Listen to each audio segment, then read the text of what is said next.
एकदा एका दूर देशात एक चेटकीण राहत होती.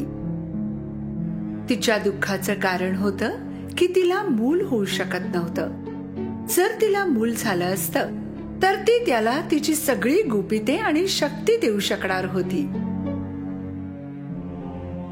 म्हणून तिने ठरवलं की ती पहिल्या मुलीला सगळ्यांपासून लांब नेऊन अगदी आपल्या मुलीसारखं वाढवेल. वाईटाची जादू संपूर्ण जगाचा ताबा घेईल. चेटकीण राहत होती तेथूनच काही अंतरावर एक शेतकरी नवरा बायको राहत होते. एक दिवस बायकोने नवऱ्याला आनंदाची बातमी सांगितली. आपल्याला मूल होणार आहे. दुर्दैवाने त्यांचा आनंद फार काळ टिकला नाही. बायको खूप आजारी पडली. जसजसा काळ पुढे चालला होता तिचं वजन कमी होत गेलं. जर ती लवकर बरी झाली नसती तर मूलही दगावलं असतं. तिच्या नवऱ्याने सगळे औषधोपचार आणि आयुर्वेदिक मुळेही दिली, पण ती बरी झाली नाही. त्यांच्या शेवटच्या डॉक्टरांनी त्यांना सांगितलं की एकच उपाय आहे ज्यामुळे त्यांची बायको बरी होऊ शकेल. एक वाईट चेटकीण आहे. तिच्या जवळच फक्त हिला बरं करणारी मुळी आहे. आता फक्त हाच एक मार्ग आहे. नवऱ्याने त्याचे सगळे धैर्य गोळा केले आणि चेटकिणीच्या महालात गेला. त्याने दरवाजा वाजवला. इतक्या निर्भयपणे माझा दरवाजा वाजवतोय, नक्कीच महत्वाची बाब असणार. माझी बायको आजारी आहे. तिची तब्येत खूप बिघडली आहे. मी असं ऐकलंय की केवळ तुमच्याकडेच तिच्या उपचारांची जंगली मुळी आहेत. अच्छा, पण मी का मदत करू? मी विनंती करतो, कृपया माझी मदत करा. माझी बायको गरोदर आहे. जर मी तिच्यावर उपचार केले नाहीत तर मी दोघांनाही गमावून बसेन. त्याची परिस्थिती पाहून चेटकिणीने तिचा विचार बदलला आणि त्याची मदत करण्याचा निर्णय घेतला. जर तू म्हणत असशील तर मी तुला मदत करेन. चेटकिणीने त्याला औषधी मुळ्या दिल्या. या मुळ्यांच्या पानांचा एक एक तुकडा रोज तुझ्या बायकोला खाऊ घाल, तुला तिच्यात चांगला बदल दिसेल. नवरा खुश झाला. धावत पळत घरी गेला. त्याच्या बायकोने रोज एक तुकडा खाल्ला. तिच्या तब्येतीत सुधारणा होऊ लागली आणि तिने गमावलेलं वजनही वाढू लागलं. पण काही दिवसांनी चेटकिणीने दिलेली औषधं संपली. बायकोची तब्येत पुन्हा बिघडली. यावेळी कमी वेळातच तिची परिस्थिती जास्त गंभीर झाली. कोणताच उपाय नसल्या कारणाने नवऱ्याने पुन्हा चेटकिणीच्या महालाचा दरवाजा वाजवला. चेटकिणीला माहित होतं तो पुन्हा नक्की येणार. या त्याच बिया आहेत ज्याने तुझी बायको बरी होऊ शकेल. तू ह्या बिया तुझ्या बागेत लाव, बघ तुझ्या बायको मुलाला वाचवू शकशील. पण माझी एक अट आहे. जर तुला मुलगी झाली तर ती मुलगी मला द्यायचीस. मी अशी अट कधीच मान्य करू शकत नाही. मग जा इथून. चेटकिणीने त्याच्या तोंडावर दरवाजा बंद केला. दुखी होऊन नवरा घरी परतला. तो बायकोला काहीच सांगू शकत नव्हता.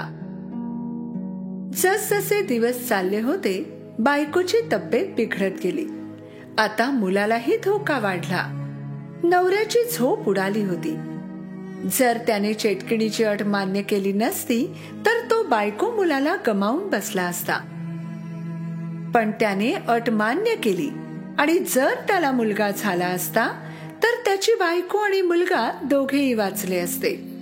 म्हणून त्याने त्याचं मन घट्ट केलं आणि चेटकिणीच्या महालात गेला. त्याने चेटकिणीची अट मान्य केली आणि बिया घरी घेऊन आला. चेटकिणीने दिलेल्या बिया त्याने बागेत लावल्या. खूपच कमी दिवसात रोप आलं. त्याने बायकोला पाने खाऊ घातली. जसजसे दिवस गेले त्याची बायको बरी होत गेली आणि तिने एका छानशा बाळाला जन्म दिला. पण नवऱ्याला भीती वाटत होती. ही एक सुंदर मुलगी आहे. त्याच दिवशी राजमहालात देखील एक उत्सव साजरा केला जात होता. राणीने एका मुलाला जन्म दिला होता. राजा खूप आनंदात होता की आता त्याच्यानंतर त्याचा राजकुमार असेल, जो भविष्यात राजा बनेल. राज्यातील जनता दिलदार राजा आणि राणीवर खूप प्रेम करत असत. कुणालाही माहित नव्हतं की भविष्यात एक दिवस या दोन मुलांचं आयुष्य एकच असेल. नवरा बायकोचा आनंद जास्त वेळ टिकला नाही. त्याच दिवशी चेटकीण आली आणि तिने मुलीची मागणी केली. नवरा बायकोने जड मनाने मुलगी चेटकिणीला दिली. माझी मुलगी, माझी मुलगी, ती आता माझी मुलगी आहे, पण तुम्ही काळजी करू नका, मी तिची काळजी घेईन. मी हिला रपुंझेल नाव देते. चेटकीण मुलीला घेऊन जंगलात गेली, जेथे तिचा मोठा टॉवर होता. चेटकीण पायऱ्यांनी घराच्या खूप वरपर्यंत चढली. ती घराच्या शेवटच्या माळ्यावर एका खोलीत पोहोचली. चेटकिणीने मुलीला पाळण्यात ठेवलं. रपुंझेल, माझी सुंदर मुलगी. चेटकिणीलाच आपली आई मानून रपुंझेल त्या घरात तिचं आयुष्य जगत होती. दिवसा रपुंझेल टॉवर वरून खाली उतरून महालाच्या समोरच खेळत असे आणि रात्री पुन्हा टॉवरच्या शेवटच्या माळ्यावर तिच्या छोट्याशा खोलीत परतत असे. चेटकिणीने रपुंझेलचे सोनेरी केस कधीच कापले नाहीत. ती रोज तिचे केस व्यवस्थित विंचरत असे. रपुंझेलला हे खूप आवडत असे. काळ लोटला. आता रपुंझेल मोठी झाली होती. आता ती तरुणी बनली होती. एक दिवस चेटकीण टॉवर जवळ आली आणि रपुंझेलला बाहेर बोलवलं. रपुंझेल, माझ्या बाळा, तुझे सोनेरी केस खाली सोड. रपुंझेलने तिचे सोनेरी केस खाली सोडले. तिचे केस आता खालपर्यंत पोहोचू लागले होते. फारच छान. चेटकीण टॉवरच्या पायऱ्यांपर्यंत पोहोचली. मग शेवटच्या पायरीवर उभी राहून तिने काही जादूचे शब्द उच्चारले आणि पायऱ्या पडू लागल्या.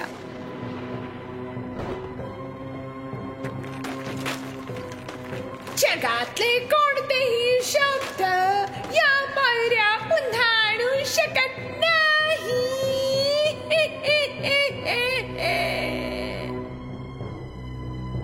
आश्चर्याने जे काही होत आहे ते पाहून रपुंझेलला कळून चुकलं होतं की ती टॉवरवरून कधीच खाली उतरू शकणार नाही. चेटकीण रोज खाली उतरण्यासाठी रपुंझेलच्या केसांचा वापर करायची आणि संध्याकाळीही टॉवरच्या खाली येऊन रपुंझेलला हाक मारायची. रपुंझेल, रपुंझेल, तुझे केस खाली सोड, तुझी आई आली आहे. तिचा आवाज ऐकून रपुंझेल तिचे केस खाली सोडायची आणि त्यावरून चेटकीण वर चढायची. आई, तू मला टॉवरच्या बाहेर का जाऊ देत नाहीस? तू मला इथे का ठेवलं आहेस? माझ्या प्रिय मुली, मी तुझ्यावर खूप प्रेम करते म्हणून तुला जगातील वाईट गोष्टींपासून वाचवू इच्छिते. रपुंझेल संपूर्ण दिवस गाणे गाण्यात आणि जे पक्षी तिच्या खिडकीवर येऊन बसत त्यांच्याशी बोलण्यात घालवत असे. दुसरीकडे जो मुलगा त्याच दिवशी राजमहालात जन्माला आला होता तोही आता तरुण झाला होता. राजा आता म्हातारा झाला होता आणि त्याची इच्छा होती की त्याच्या तरुण मुलाने आता त्याची गादी चालवावी, एखाद्या राजकुमारीशी लग्न करावं आणि त्याला नातू द्यावा. अन्य राज्याच्या अनेक राजकुमारी महालात येऊन जात होत्या, पण राजकुमाराला त्यातली एकही त्याची पत्नी म्हणून पसंत नव्हती. शेवटी राजकुमार एका यात्रेकरिता निघाला, त्याच्या खऱ्या प्रेमाच्या शोधात. जेव्हा तो जंगलाजवळ पोहोचला जेथे तो टॉवर लपलेला होता, त्याने त्याच्या माणसांना विचारलं, मी या जंगलात यापूर्वी कधीही गेलो नाही. चला या जंगलातून जाऊ, कदाचित आपल्याला चांगला रस्ता सापडेल. राजकुमार, हे जादूचं जंगल आहे. ऐकलंय की जो कोणी आज जातो तो कधीच परत येत नाही. असं तू म्हणतोयस? काय सांगावं, एखादी अफवा असेल. स्वतः जाऊन बघूया ना. राजकुमार आणि त्याच्या माणसांनी जंगलात प्रवेश केला. राजकुमाराला स्वतःवर भरोसा होता, पण त्याच्या माणसांना नव्हता. काही वेळानंतर त्यांना एक टॉवर दिसला, जेथे रपन्झेल राहत होती. मग त्यांनी रपन्झेलचे गाणे ऐकले.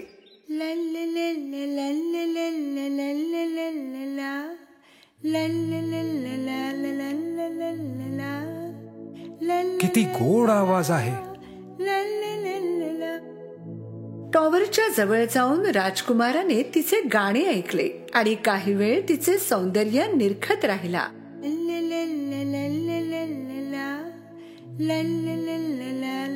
त्याच वेळी चेटकिन तेथे आली आणि तिने रपन्झेलला हाक मारली. रपन्झेल, तुझे सोनेरी केस खाली सोड. चेटकिणीचा आवाज ऐकून रपन्झेलने तिचे सोनेरी केस खाली सोडले आणि चेटकिन केसांच्या आधारे वर चढली. अच्छा, हिचं नाव रपन्झेल आहे तर. राजकुमारने काही दिवस टॉवरच्या आजूबाजूला फिरण्याचा निर्णय घेतला आणि रपन्झेलला पाहत राहिला. चेटकिन रपन्झेलच्या केसांच्या आधारे सकाळी खाली यायची आणि रात्री वर चढायची. रपन्झेल, तुझे सोनेरी केस खाली सोड.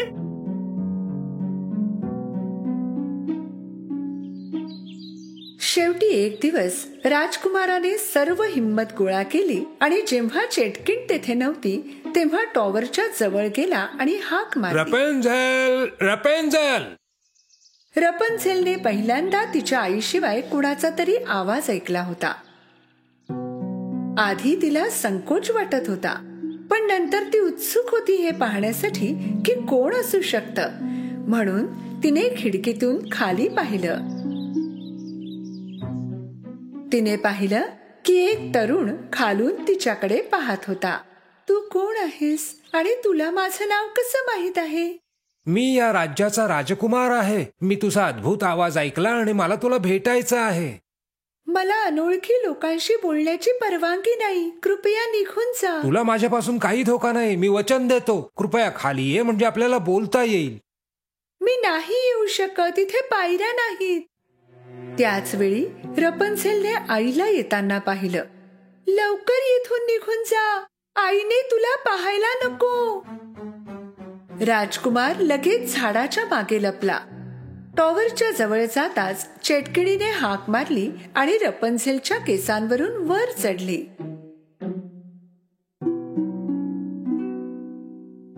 राजकुमार रोज येऊ लागला. आता ते मित्र बनले होते आणि तिलाही कळून चुकलं होतं की राजकुमारापासून कोणताही धोका नाही, म्हणून तिने खाली केस सोडले. राजकुमाराने तिचे केस पकडले आणि वर चढला. रपन्झेल खूप उत्सुक होती. तिने यापूर्वी कधीच कोणी माणूस पाहिला नव्हता आणि आज राजकुमार तिच्या समोर उभा होता. तुला तुझ्या आईने या टॉवर मध्ये कोंडून का ठेवलं आहे? आई मला सांगते की हे जग वाईट माणसांनी भरलंय. ती माझं रक्षण करण्याचा प्रयत्न करते आहे. पण हे हास्यास्पद आहे. एखादी आई आपल्या मुलीला असं का बरं कोंडून ठेवेल? हो, हे खरं आहे की जगात वाईट गोष्टी आहेत, पण त्याचबरोबर सौंदर्य देखील आहे ना.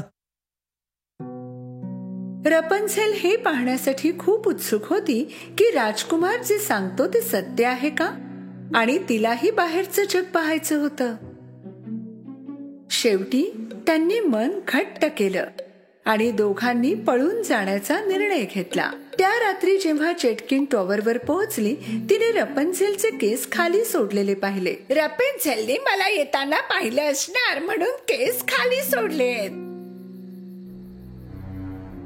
टॉवर चढून गेल्यावर तिने काय पाहिलं? रपन्झेलचे केस कापून खिडकीला बांधले होते आणि रपन्झेल कुठेच नव्हती. तिला लगेच कळून चुकलं, रपन्झेल पळून गेली होती. रपन्झेलने तिचे केस कापले आणि खिडकीला बांधले आणि त्याच केसांवरून ती आणि राजकुमार खाली उतरले होते. रपन्झेल, रपन्झेल, तू मला फसवायची हिम्मत कशी केलीस? दरम्यान रपन्झेल आणि राजकुमार जंगलातून बाहेर आले. जंगल जादूचे असल्याची गोष्ट चेटकिणीने पसरवली होती. तिला तेथे कोणी येऊन रपन्झेलला पाहायला नको होतं. रपन्झेल आणि राजकुमार महालात पोहोचले. रपन्झेल सोबत राजकुमार राजा आणि राणीकडे गेला आणि पाहिलं तर राजा एकदम ठणठणीत त्याच्या समोर उभा होता. बाबा, तुम्ही एकदम बरे झाला आहात. हे कसं झालं? एका औषधी मुळीने तुझ्या बाबांना बरं केलं माझ्या पुत्रा. काय बरं म्हणतात त्याला? हो, रपन्झेल. रपन्झेल? राजकुमारने त्यांना सगळ्या घटना सांगितल्या. राजा म्हणाला की एका म्हाताऱ्या जोडप्याने त्यांना हे औषध दिलं आणि त्यांना वाईट चेटकिणीची गोष्टही सांगितली की कशी ती त्यांच्या मुलीला जन्मल्याबरोबर घेऊन गेली. राजकुमार आणि रपन्झेल त्या जोडप्याच्या घरी गेले. जसं त्या बाईने सोनेरी केसांच्या मुलीला पाहिलं, तिने लगेच ओळखलं की ही तिचीच मुलगी रपन्झेल आहे, जिला चेटकीण घेऊन गेली होती. माझी मुलगी, शेवटी तू माझ्या जवळ आलीसच.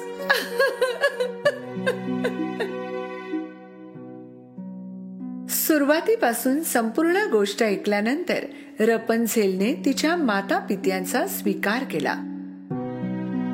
राजकुमार आणि रपन्झेलचे लग्न झाले आणि ते आनंदात राहू लागले. त्या टॉवर मध्ये अडकलेल्या चेटकिणीचे काय झाले? राजाने चेटकिणीला पकडलं आणि त्याच टॉवर मध्ये कैद करून ठेवलं आणि टॉवरच्या खाली सैनिक तैनात केले, जेणेकरून चेटकीण तेथून पळून जाऊ नये. चेटकिणी बरोबरच तिचे सगळे जादूचे रहस्य सुद्धा अदृश्य झाले.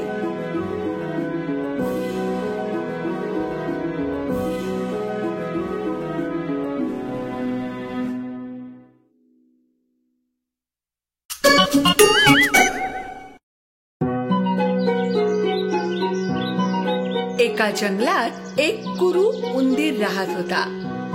तो त्या बाबतीत कोल्हा, कोल्हीण आणि स्वतःलाही खूप घाबरत असे. जर हवा वाहत असेल आणि झाडाची फांदी तुटून पडली तर तो त्या छिद्राच्या चारी बाजूला पाहत असे, कुठे लपायला जागा मिळते का. यामुळेच सगळेच लहान प्राणी त्याची मस्करी करत असे.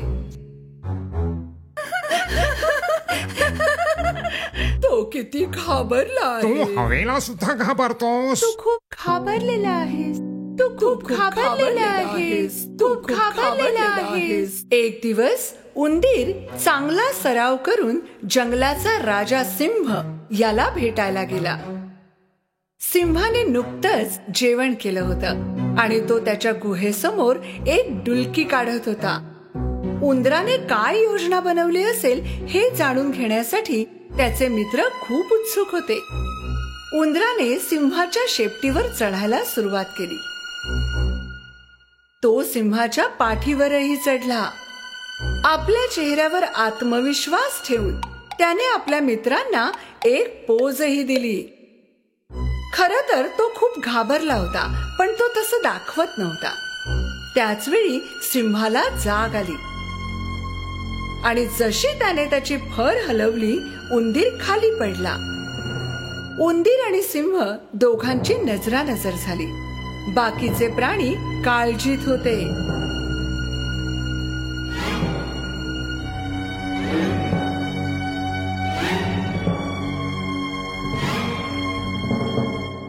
अरे बापरे, आता सिंह उंदराला गिळणार. वा, काय हिम्मत आहे, काय साहस आहे. तू माझ्या पाठीवर काय करतोयस?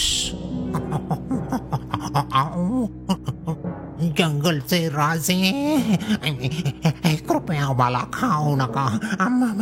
मी खूप घाबरलोय आणि सगळ्यात जास्त अशक्तही आहे. माझं आयुष्य तर भीतीतच गेलेलं आहे. झाडाचं पान जरी पडलं तरी मी घाबरतो. मी कंटाळलो या गोष्टीला. मला भीतीपासून सुटका हवी आहे. तुम्ही या जंगलचे राजे आहात. तुमच्या एका डरकाळीने सगळे प्राणी घाबरून जातात. तुम्ही मला तुमच्याकडे शरण द्याल का? सिंहाने गुपचूप उंदराचे बोलणे ऐकून घेतले. उंदीर विचार करत होता की सिंहाचं उत्तर काय असेल.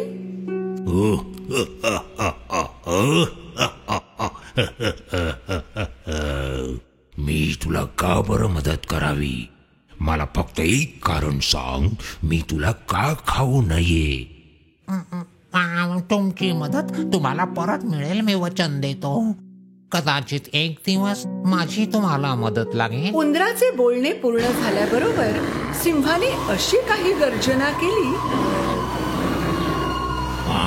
एक छोटासा उंदीर, तू मला काय मदत करणार? पण त्याच्या समोर लहानशा उंदराला थरथर कापताना पाहून सिंहाने त्याला न खाण्याचा निर्णय घेतला. देवाच्या कृपेने माझं पोट भरलेलं आहे. आता माझ्या समोरून निघून जा. उंदीर तेथून पळाला. दुरून जे काही होत होतं ते पाहून त्याचे मित्र आश्चर्यचकित झाले होते. काही काळ गेला. सिंहाला भूक लागली आणि त्याने जंगलात शिकार शोधायला सुरुवात केली. पण तो शिकाऱ्याने पसरवलेले जाळे पाहू शकला नाही आणि त्यात अडकला. तो एका मोठ्या जाळ्यात हवेत लटकत होता. त्याने जाळ्यातून मुक्त होण्याचा प्रयत्नही केला, पण त्याला यश आलं नाही. तो जंगलाचा राजा होता आणि जर त्याने मदतीसाठी आरडाओरडा केला असता तर तो त्याचा अपमान ठरला असता आणि सर्व शिकारी ते ऐकून तातडीने त्याला न्यायला आले असते. त्याने वाट पाहण्याचं ठरवलं. या दरम्यान जंगलाच्या अन्य प्राण्यांनी सिंहाला पाहिलं, पण कोणीही त्याच्याजवळ जाण्याची हिंमत केली नाही. तेथून जात असलेल्या उंदराने त्याला पाहिलं आणि त्याची मदत करण्याचा निर्णय घेतला. तो थेट त्याच्याजवळ पोहोचला. त्याने सिंहाच्या लांब शेपटीवर चढायला सुरुवात केली आणि जेव्हा तो जाळ्यावर पोहोचला त्याने जाळे कुरतडायला सुरुवात केली.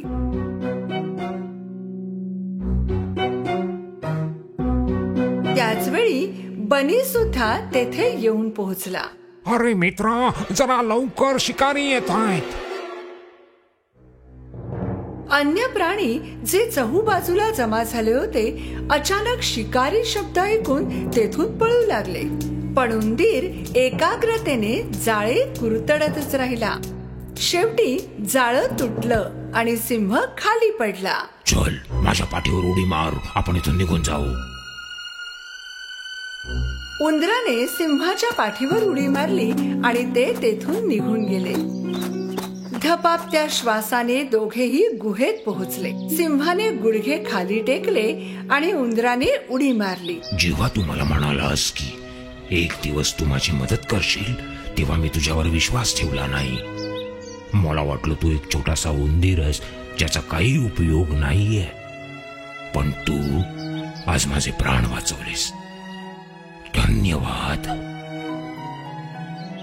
आता तुला मला घाबरण्याचं काही कारण नाही. खरं तर तुला कुणालाच घाबरण्याचं कारण नाही, कारण तू एक साहसी उंदीर आहेस. जर मी जंगलाचा राजा असेन तर आजपासून तू माझा साहसी राजकुमार आहेस.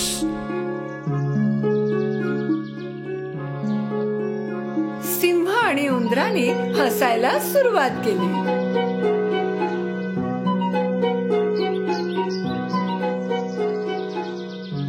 सगळे प्राणी जे दुरून लपून हे पाहत होते तेथून बाहेर आले आणि साहसी उंदराचं कौतुक केलं. सिंह आणि उंदीर सगळ्यात चांगले मित्र बनले आणि जंगलात नेहमीसाठी शांतता निर्माण झाली.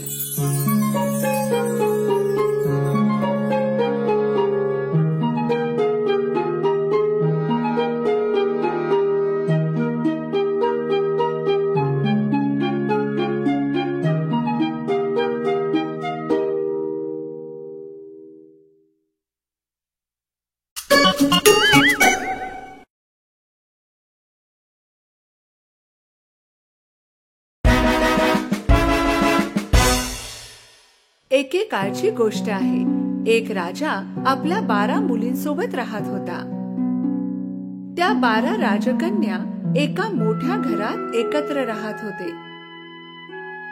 राजा आपल्या मुलींची खूप काळजी घेत असे आणि जेव्हा त्या रात्री झोपायला जात, त्यानंतर त्यांना बाहेर जाण्याची परवानगी नव्हती.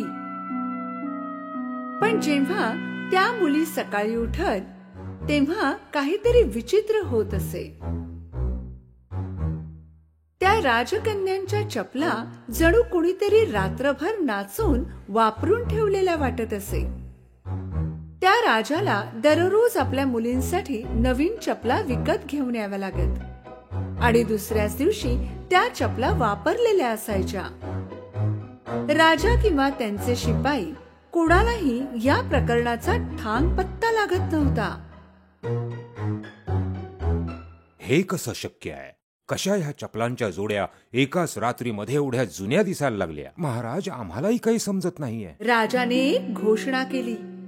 जो कोणी राजकन्यांच्या चपलांचं रहस्य शोधून काढेल, त्याचं लग्न मी माझ्या कोणत्याही एका राजकन्येशी करून देईन. त्याला माझा जावई बनवेन आणि माझ्या मृत्यूनंतर त्यालाच राजा म्हणून घोषित केलं जाईल. पण यासाठी त्याच्याकडे फक्त 3 दिवस आणि 3 रात्री असतील, अन्यथा त्याला त्याचं उरलेलं आयुष्य तुरुंगात घालवावं लागेल. त्या राज्याचे सारे तरुण, शिवाय दुसऱ्या राज्याचेही तरुण त्या महालात हे रहस्य सोडवण्यासाठी आले. काही काळ ते 12 राजकन्यांच्या खोलीच्या दरवाजाबाहेर पहारा देत होते. पण वेळ संपून जायची आणि ते सर्व हे रहस्य सोडवण्यात असमर्थ झाले आणि चपला मात्र पूर्वीप्रमाणेच वापरलेल्या असायच्या.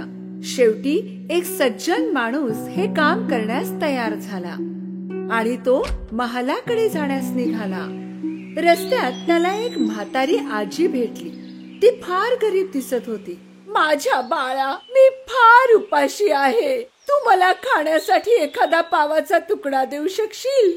त्या तरुणाने आपल्या बॅगेत असलेले सगळे जेवण त्या गरीब आजीला दिले. ती आजी खूप खुश झाली, कारण या आधी तिथून जो कोणी जात होता त्या लोकांमधलं कुणीही तिला काहीही देत नव्हतं.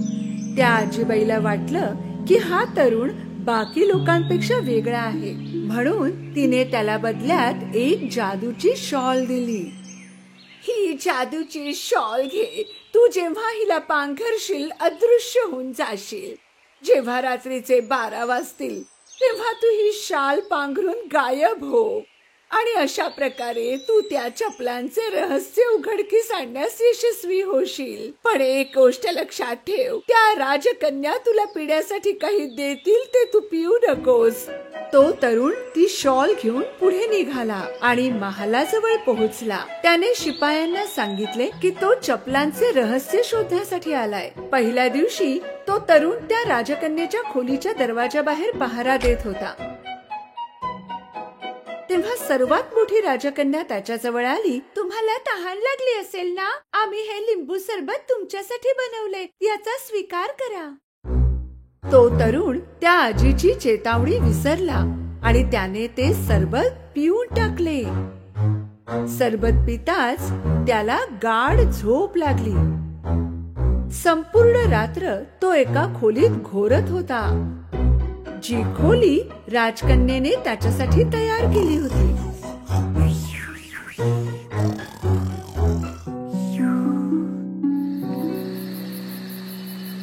पहाट झाली आणि तो तरुण दचकून उठला. मला तर जादूची शाल पांघरून राजकुमारीच्या खोलीत जायचं होतं. दुसऱ्या रात्री पुन्हा तो दरवाजाच्या बाहेर वाट पाहत उभा होता. यावेळी दुसरी राजकन्या सरबत घेऊन बाहेर आली. त्या तरुणाला पुष्कळ तहान लागली होती आणि तो रात्र होण्याची वाट पाहत होता. काहीही विचार न करता त्याने ते सरबत पिऊन टाकले.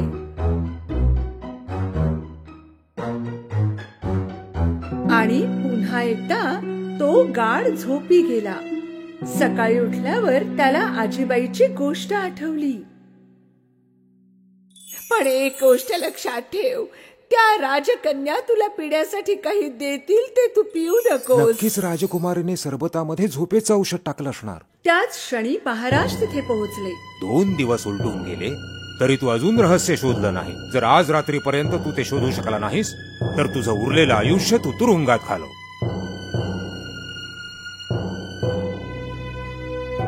महाराजांनी एवढे बोलून तिथून प्रस्थान केले. त्या तरुणाला आज कुठल्याही परिस्थितीत ते रहस्य शोधायचं होतं.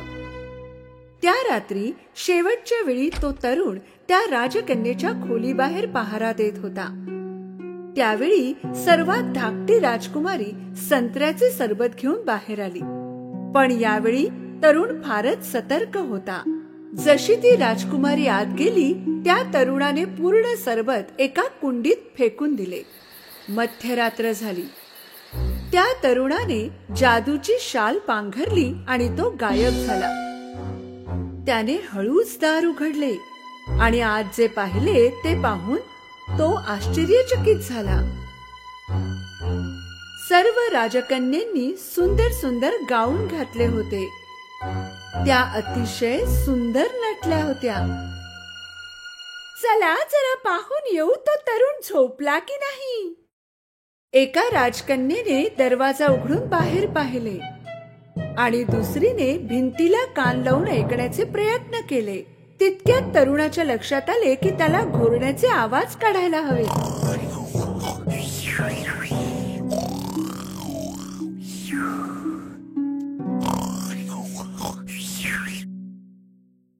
सगळ्यात मोठ्या राजकन्येने बेड एकीकडून सरकवला आणि 3 वेळा टाळ्या वाजवल्या. बेडच्या दुसऱ्या कोपऱ्यामधून एक गुप्त मार्ग दिसू लागला. त्या तरुणाला आपल्या डोळ्यावर विश्वास बसत नव्हता. एक एक करून सर्व राजकन्या त्या गुप्त मार्गाने खाली जाऊ लागल्या आणि तो तरुण देखील त्यांचा पाठलाग करू लागला. हा गुप्त मार्ग शिड्यांपर्यंत जात होता, जिथे 100 शिड्या खालच्या बाजूला जात होत्या. त्या राजकन्या जेव्हा खाली उतरत होत्या तेव्हा त्या तरुणाचा पाय एका राजकन्येच्या स्कर्टवर पडला. आह, कुणीतरी माझ्या स्कर्टवर पाय ठेवला. अगं वेडी, तू स्वतःच असशील. शिड्या उतरून त्या जंगलात पोहोचल्या. त्या राजकन्या उंच झाडींच्या मधून चालत होत्या, ज्यांच्या पांढऱ्या फांद्या होत्या. तरुणाने त्यातली एक फांदी तोडली आणि त्यांचा पाठलाग केला. फार लांबपर्यंत चालता चालता त्या राजकन्या एका नदीच्या काठी थांबल्या. त्या नदीमध्ये 12 बोटी होत्या आणि प्रत्येक बोटीत एक एक राजकुमार त्यांची वाट पाहत होते. त्या राजकन्या बोटीत जाऊन बसल्या आणि तो तरुण देखील शेवटच्या एका बोटीत बसला. बोट आज थोडी भारी वाटते ना, जणू आणखी सुद्धा कोणी बसला असावा. विचित्र आहे. स्वप्न बघणं बंद कर. नदी पार करून ते सगळे एका विशाल चमकदार महालात पोहोचले आणि त्यांना आतून संगीताचा आवाज ऐकू येत होता. त्या तरुणाने खिडकीतून आत डोकावले. त्याने पाहिले की आत काही लोक नाचत होती. त्या सर्व राजकन्या महालात प्रवेश करताच नाचू लागल्या. त्या नाचता नाचता थकल्या, पण तरी सुद्धा थांबत नव्हत्या आणि म्हणूनच त्यांच्या चपला वापरलेल्या असायच्या. तरुणाने स्वतःची भूक मिटवण्यासाठी टेबलवर ठेवलेला केकचा एक तुकडा उचलून खाल्ला. सर्वात धाकट्या राजकन्येने हे पाहिले. माझा केक हवेत तरंगतोय, जणू कोणी अदृश्य मनुष्य तो खातोय. काहीही बोलू नकोस. तरुणाने सर्वांची नजर चुकवून टेबलवर ठेवलेले सोनेरी कप उचलले. राजकन्या पहाट होईपर्यंत नाचत होत्या. नंतर त्या बोटीत बसून नदी पार करू लागल्या. जंगलातून चालता चालता शिड्यांनी वर चढल्या. शेवटी त्या आपल्या महालात पोहोचल्या, परंतु त्यांच्या चपला वापरलेल्या होत्या. तो तरुण खूप खुश होता, कारण त्याने वापरलेल्या चपलांचे रहस्य शोधून काढले होते.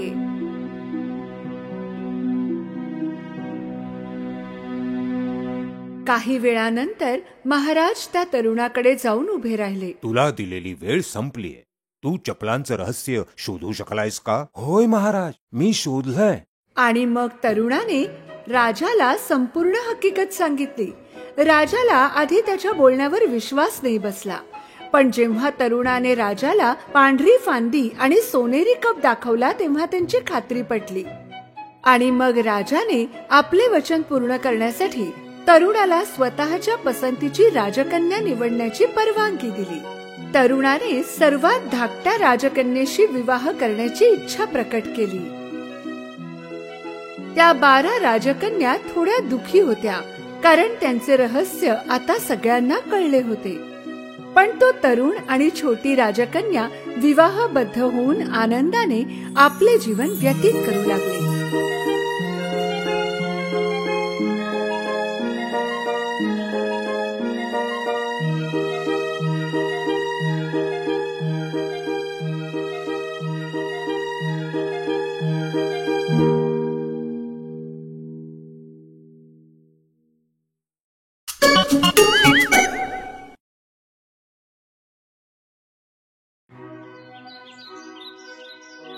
एकेकाळची गोष्ट आहे.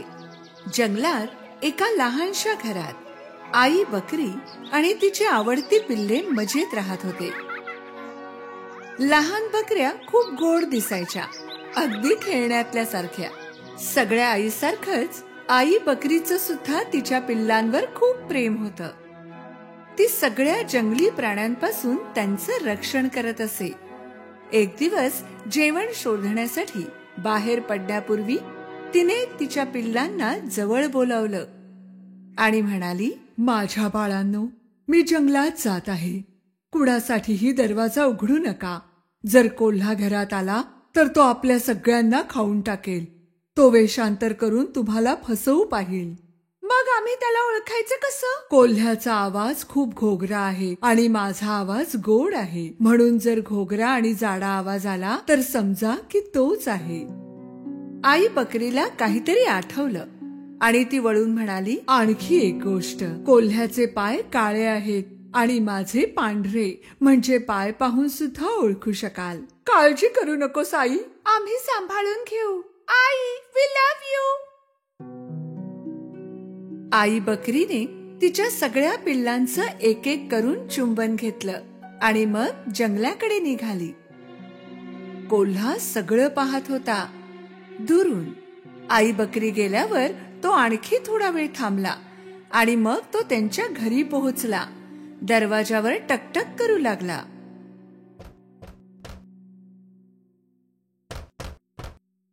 कोण आहे बाहेर? माझ्या बाळांनो, चला दरवाजा उघडा. बघा, आईने तुमच्यासाठी खायला आणलंय. पण पिल्लांनी कोल्ह्याचा घोगरा आवाज ओळखला. दरवाजा पलीकडून ते ओरडले, तू आमची आई नाहीस. तिचा आवाज खूप गोड आणि छान आहे. तू आम्हाला मूर्ख नाही बनवू शकत कोल्ह्या. कोल्ह्याला खूप राग आला, कारण तो बकरीच्या पिल्लांना फसवू शकला नाही. तेव्हा त्याने एक खडूचा तुकडा खाल्ला. आता त्याचा आवाज थोडा गोड झाला होता. तो पुन्हा त्यांच्या घरी गेला आणि दरवाजा वाजवला. यावेळी कोल्ह्याने त्याच्या गोड आवाजात हाक मारली, माझ्या बाळांनो, दरवाजा उघडा. मी तुमची आई आहे. मी सगळ्यांसाठी खायला आणलंय.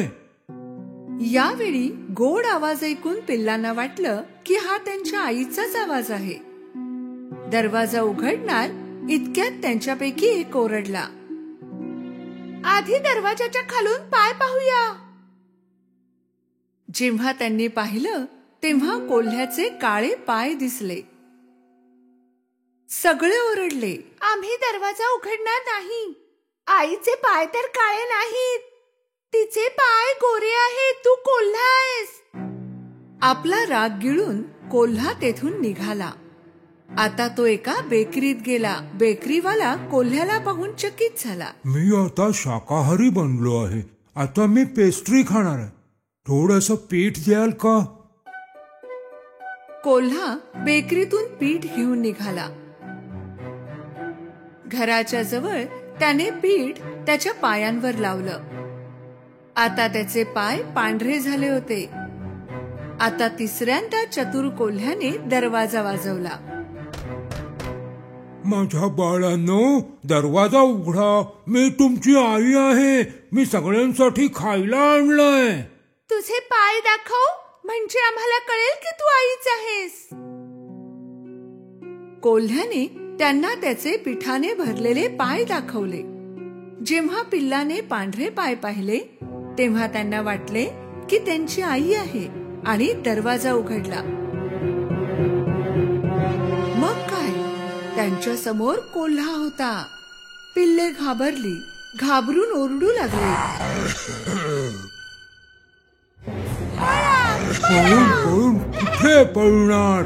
तुम्ही माझ्या हातून वाचणार नाही. एक पिल्लू टेबलाच्या खाली लपले, दुसरा गादीमध्ये, तिसरा चिमणीमध्ये गेला, चौथा किचन मध्ये जाऊन लपला, पाचवा कपाटात जाऊन बसला, सहा पडद्याच्या मागे आणि सातवा घड्याळाच्या आत. पण कोल्हा चतुर होता. त्याने सगळ्यांना एक एक करून पकडले. थांबा, अरे थांबा म्हणतो ना, थांबा. सोडणार नाही मी तुम्हाला. थांबा म्हणतो ना. फक्त घड्याळात लपलेल्या पिल्लाला तो पकडू शकला नाही. त्याचं पोट भरलं होतं म्हणून त्याने विचार केला नाही आणि तो निघून गेला. तेथे एक मोठं मैदान होतं, जेथे कोल्हा एका झाडाखाली घोरत पडला होता.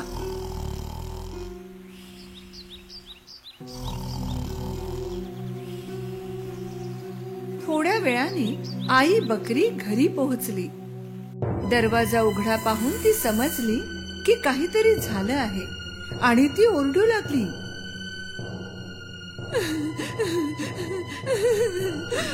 माझी पिल्ल. घरात आल्यावर ती घाबरली. सगळं सामान विखुरलं होतं. पडदे फाटलेले होते, गादी विखुरली होती, उषा आणि चादरी इकडे तिकडे पडल्या होत्या. आई बकरी तिच्या पिल्लांना कुठेच शोधू शकली नाही. एक एक करून नावांनी हाका सुद्धा मारल्या, पण कोणीच मिळालं नाही. मग सातव्याचं नाव घेतलं तेव्हा एक आवाज आला. मी घड्याळाच्या आत आहे आई. आई बकरी ताबडतोब त्या घड्याळाजवळ पोहोचली आणि तेथून आपल्या पिल्लाला बाहेर काढून मिठी मारली. पिल्लाने आईला सगळी कहाणी सांगितली. कोल्हा आला होता वेश बदलून. आम्हाला वाटलं की तू आहेस. त्याने माझ्या सगळ्या भावांना खाऊन टाकलं.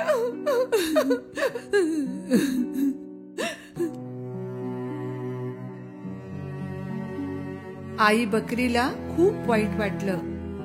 ती खूप रडली तिच्या पिल्लांसाठी. तिच्या फक्त एका पिल्लासोबत ती बाहेर पडली. तेव्हा त्यांना कोल्हा झोपलेला दिसला. त्याचं नाक इतकं जोरात वाजत होतं की झाडाची पानं सुद्धा हलत होती. आई बकरीने कोल्ह्याकडे थोडा वेळ पाहिलं. तिला दिसलं की त्याच्या पोटात काहीतरी हलत आहे. अरे देवा, मला वाटतंय माझी पिल्ले त्याच्या पोटात जिवंत आहेत. तिने एक योजना आखली. घरून माझ्यासाठी एक सुई, धागा आणि कात्री घेऊन ये. पिल्लू घरी जाऊ लागलं तेव्हा आई बकरीने 6 मोठे दगड गोळा केले. थोड्या वेळात पिल्लू सुई, धागा आणि कात्री घेऊन आलं. आई बकरीने कोल्ह्याचं पोट कापलं. तिला वरच तिचं एक पिल्लू दिसलं आणि बाकीचे पण एकानंतर एक दिसले. सगळे सुरक्षित होते. आई बकरीला खूप आनंद झाला. सगळ्या पिल्लांनी आईला मिठी मारली. आई, आई, वी लव्ह यू.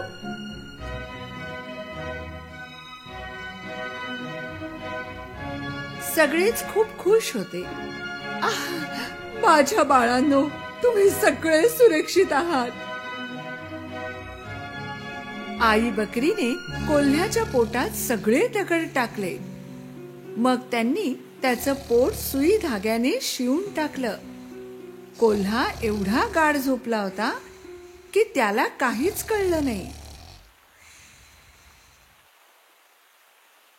जेव्हा त्याला जाग आली आणि उभा राहिला, त्याचं पोट दुखत होतं. त्याला वाटलं सगळ्या पिल्लांमुळे पोटात दुखत असावं.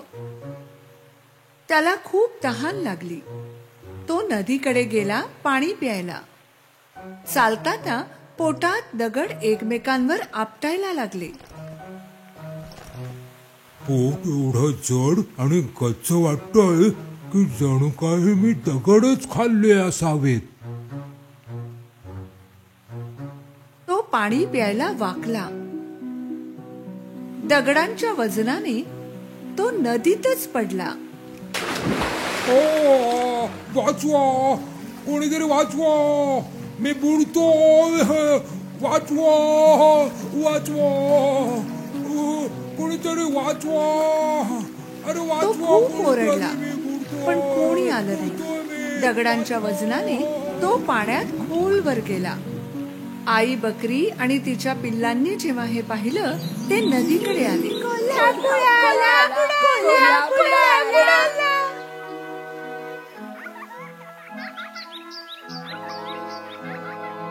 सगळे आनंदाने नाचू लागले.